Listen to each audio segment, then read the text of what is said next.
पक्षामा भी प्रोटोजुआ इस समूह के सदस्य जालिकाओं में होती है एवं इनमें अधिकतम पक्षमा पाए जाने वाले शरीर के रीढ़ को पलिकल से घिरा होता है। देखिए ये क्या है कि मनुष्य की जो मतलब मांसपेशी होती है ना, वो केवल शरीर से घिरा होता है। अब देखिए कि क्या है, अब देखिए ये फिगर देख सकते हैं।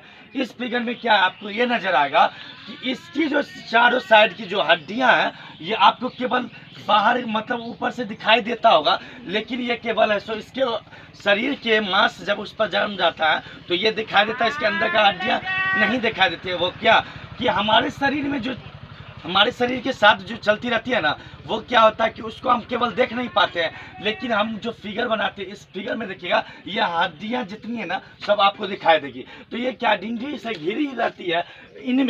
इनमें अस्थायी कोशिकाएं मुख गुहा मतलब मुंह में जो होता है ना कोशिकाएं जो मुख से होती है, ये कोशिका मुख तो उसको बोलते हैं एक मुख गुहा, जो हमारा मुख से है ना मुंह से खाने को खाते हैं और खाने के बाद सो वो हमारे नीलने में चली जाती है। उसके बाद क्या है कि कोशिका गुर्दा, जिसके गुर्दा जानते हैं आपको हृदय के बारे में जानते होंगे कि हृदय जो होता है ना वो केवल कितना बार 1 मिनट में आपको केवल 72 बार धड़केगा। हृदय जो हमारा है ना वो केवल एक मिनट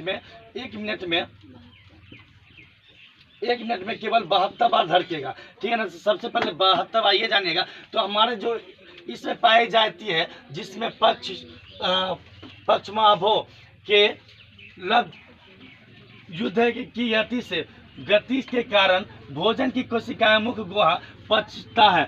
मतलब कि हमारे शरीर में लक्ष्य गुर्द के कारण हमारे पेट के अंदर जब जाता है ना तो ये धीरे धीरे क्या होता है वो खाने को क्रिया पाचन करती है। जब हमारी क्रिया पाचन जब हो जाती है तो अलग अलग स्थानों में वो चला जाता है। अब देख लिए क्या कि पाचन करने कोशिका मुख के अंदर पाचन पहुंचता है तो ये इसको पैरानीशियम कहा जाता है। ये पैरानीशियम का ये एक फिगर है। पैरानीशियम का क्या एक फिगर है। अब देखिए पैरानीशियम है क्या उसके बारे में देखिए। पर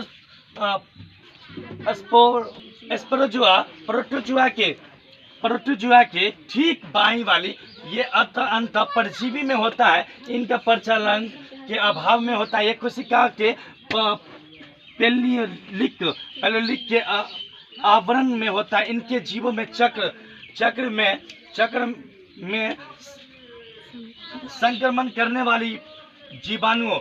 अब देखिए जीवाणुओं के कारण जीवाणु है क्या, इसके अंदर जो छोटी छोटी कणों को देखते होंगे, ये पैरानीशियम के अंदर जो ये छोटी छोटी जो कणों है ये सब कणों को हम क्या बोलते हैं जीवाणु बोलते हैं। ये सब ये एक जीवाणु है। जीवाणु के रूप में क्या होता है इसका जो निर्माण होता है ना ये हमारे पसलियों जो है ना जिसके पसलियों के अंदर जो चली जाती है इसको एक कारण क्या होता है जीवाणु एक बोलते हैं मलेरिया को। मलेरिया का बीमारी जानते हैं आप जानते हो घेगा रोग भी होता है। घेगा रोग में ये होता है क्या कि किसी का जो घेगा होता है ना ये ज़्यादा ही निकल जाए उसको बोलते हैं घेगा रोग, जिसको होता है मलेरिया। एक होता है फलेरिया। फलेरिया में क्या होता है हमारे शरीर के पार्ट्स को है ना जहाँ पर होगा ना उस पार्ट्स को हमारे फुला देता है। मतलब कि इसकी जो है ना पार्ट्स को फुलने का जो काम होता है ना उसको हम बोलते हैं मलेरिया। एक होता ये मलेरिया होता है कि उसमें पार्ट्स में होता है फलेरिया उसको बोलते हैं। जो हमारे पार्ट्स को फुला देता है उसको क्या बोलते हैं फलेरिया बोला जाता है। ठीक है ना। तो अब देखिए फलेरिया के मलेरिया में परजीवी ये प्लाज्मोडियम के रूप में कुछ कारण ऐसे दर्शकों पूर्व होने की मलेरिया के रोग भी दर्शक पूर्व होने वाले मलेरिया रोग में मानव आबादी पर चक्रभाव पड़ता है। मतलब कि मानव का जो है मलेरिया की जब बीमारी होता है ना तो मानव का जो शरीर है ना वो केवल क्या होता है कि वो पैरानीशियम जो धीरे धीरे गलने लगता है उसके कारण क्या होता है कि मलेरिया की बीमारी हो जाती है। तो इसकी जो है ये देखिए ये मलेरिया की ये पैरानीशियम की ये एक फिगर हो गई जिसको बोलते हैं हिंदी में इंग्लिश में बोलते हैं फिगर ठीक है ना क्या बोलते हैं चित्र बोलते हैं। कुछ व्यक्ति अब हम अगला बात करेंगे दूसरे मतलब के हृदय के बारे में। हृदय क्या है ठीक है ना।